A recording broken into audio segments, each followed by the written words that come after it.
I am no expert on SpongeBob. I watched all of seasons 1 through 8 growing up, and there's a clear objective quality decline about halfway through. But I can still find a lot of merit in the post-movie episodes. This is not one of those episodes, though.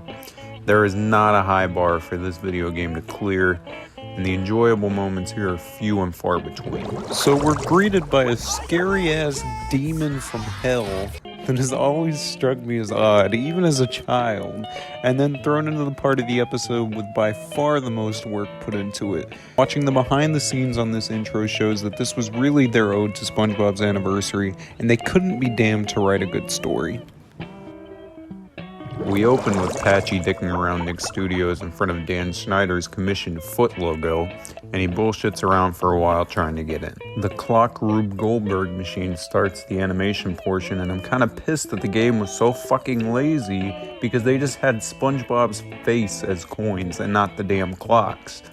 It doesn't make much sense either way, but it'd be a callback to the source material in a game that's in dire need of that kind of thing. Then we're treated to Fetus SpongeBob. And Fetus Bob rips off his fucking umbilical cord to eat. Viacom products seem to have a knack for disturbing utero stuff. Then we're smacked right into a song. It's very phoned in. A common theme with this episode. In most cases, literally. Hi Rosario Dawson. You're the only funny part of this episode so far aside from Patchy's hot-ass breath. Triumph the puppet dog shows up, an insanely mid-2000s celebrity, and had his little bitch dog with him, and about 3 or 4 cigars at any given time. The way this slipped through the censors blows my mind. And he starts saying something about pulling dicks off his butt and shitting on the script, and I'm nodding my head like, yeah, fuck it, why not? I love pulling dicks off my butt! 3, 2, 1, for me to poop on! SpongeBob is a dick, and he stomps on everybody's heads that are waiting for him to get to work so they can finally eat. We're then shoved into an endless parade of boring, humorless-ass flashbacks.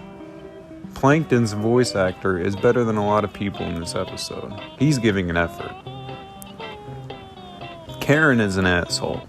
She then love bombs him into getting the formula. Big man. Oh, Karen! Come on, who's my big strong man? I am. LeBron fucking James is here. He had to be a fan. I know this would have cost them a fucking arm and a leg, and he phoned it in for sure. Patchy goes on an endless dialogue with Tina Fey as if I should care, and he goes a bit microaggressive saying something about we soul sisters gotta stay together, mistaking her for Tina Turner. This was odd, very odd. And they handled race relations better in squirrel jokes. Will Ferrell goes on and on like a geek, and then we get smacked back into reality with these fucking inflation prices. We're gonna get to this point in the US in like 30 to 40 years.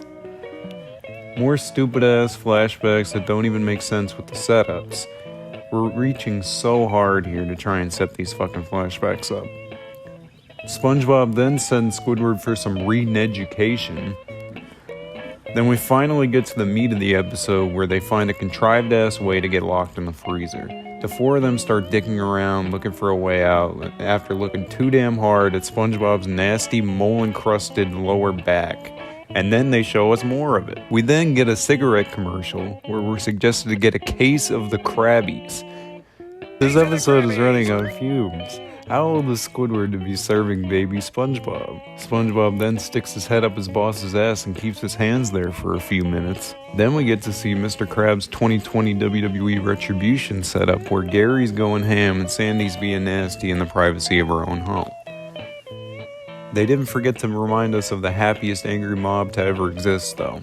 SpongeBob isn't done being an exhibitionist today, so we see his nasty, hairy-ass legs, and everybody gives Patchy shit about not being on network TV. He decides to respond to his critics by kidnapping Robin Williams. This is where careers come to die! And that's one of the few genuine laughs in this episode for me. I don't know how horror-coded I am to think there's a Miss Saw parody opportunity here. They take the piss out of Pink, which is something that she'd probably appreciate considering that she's apparently got scurvy. I don't want to hear this mediocre song again in my life. She was trying though. More nasty ass scabs and moles, thanks for that. And there's something about a whale I think was a bit of Moby Dick. I didn't care to look into it. Then we get a commercial bait-ass scene about them looking for a spot to explain the formula that was used ridiculously out of context in commercials. We then immediately get Life Before Spongebob, which features my favorite character of the episode, not Spongebob. Good morning, not SpongeBob. The Bob moves in thanks to the I'm Squidward lady. I appreciated that callback. And the crowd back at the Krusty Krab is vigorous about their desire to spend money. What do we want them? To spend money! Then we get to the most pointless, ratings trap, clickbaity thing they've ever done. I hated it. There was literally no reason for it to happen, and it brings the episode to a dead stop. Patchy shows some fake outtakes and deleted scenes, including Homer Bob. Gary should have gotten one of these intro songs. Then we get to the work song, which is a rare highlight in this damn episode just due to the stupidity of it for me. Squidward says, We went through all of that for nothing. and honestly, that's how I feel. Then, once the protagonist of the story gets everyone out of danger and even gets his boss back his fucking customers, he had to be a total condescending dick about the song. SpongeBob's dopey little song is bringing him back! He gives Plankton a blowy, and we're done on a mediocre ending to a mediocre episode. I truly feel like no one gained a thing from this episode.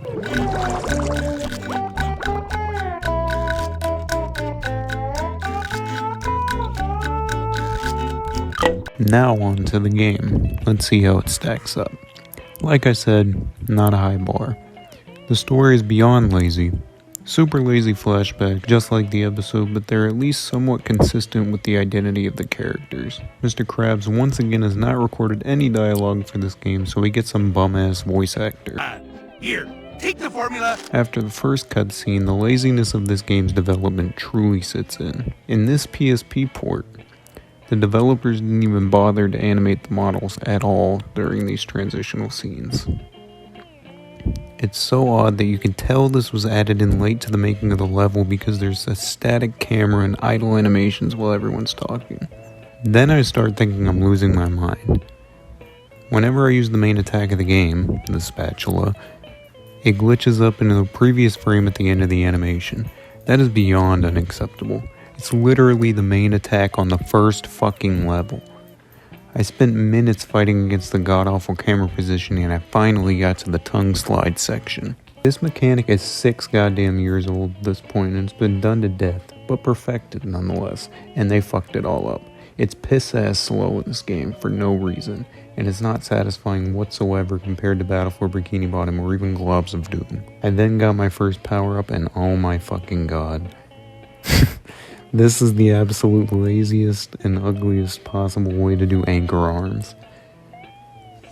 The music is god-awful and repetitive to a fault, by the way. Before I quit this game, the only positive I can take from it is that they reference Spongehenge, which is an episode I hated as a kid, but it's a cute callback to something a bit newer at that point. Now, my consensus. The episode is better for the intro alone. Those people poured a lot of time, creativity, and effort into that sequence. I just wish the Barking Lizard's technologies would have been closed sooner before they had the opportunity to fuck this game up. They even got handed Marvel Ultimate Alliance port on the GBA and managed to make that a 2 out of 10 game. Bottom line being, SpongeBob's cast and crew was capable of making a much better product on all fronts, and they shit the bed on his 10th anniversary.